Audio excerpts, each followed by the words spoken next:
1, 2, 3, 4. Portem com a grup organitzat des de març del 95, és a dir, 11 anys, justament, i realitzant activitats en el lloc que estem des de que el jardí que n'hi ha sí que era un aparcament de cotxes i el vam reconvertir en un jardí amb l'ajuda de molta gent. Això va ser en l'any 96, crec recordar.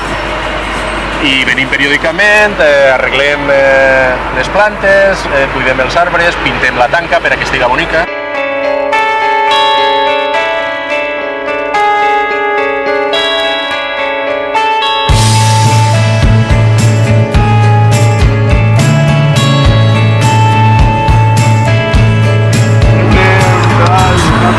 Podria estar dormint en casa, però he preferit baixar-me perquè aquí en este solar volem fer unes torres, uns hotels per a rics. Veig que el grafiti és una forma d'expressar-se.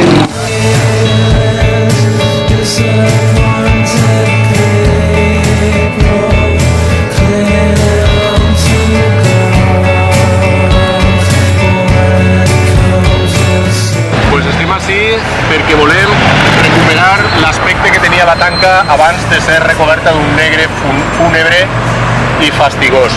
Un negre que interpretem com una censura total i que no podem consentir, jo crec, com a persones responsables.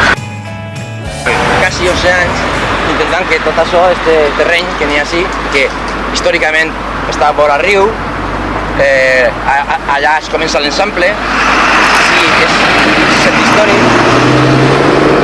i que antigament era el pati de joc del col·legi dels jesuïtes, ahí, arbrat, i intentant impedir primer que feren 3 gratacels de 20, de 15, d'11, ara de 5, i una ni mitja ni cap.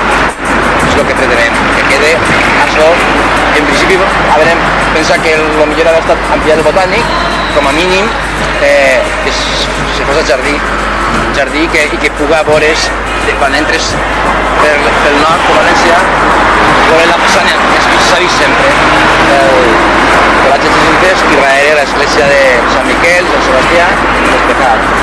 Ja s'ha aconseguit la meitat del terreny, que s'ha fet un jardí. Voldríem que no quedar-nos a mitges i completar l'alliberament dels terrenys per a ús públic i gaudi de les generacions que vindran.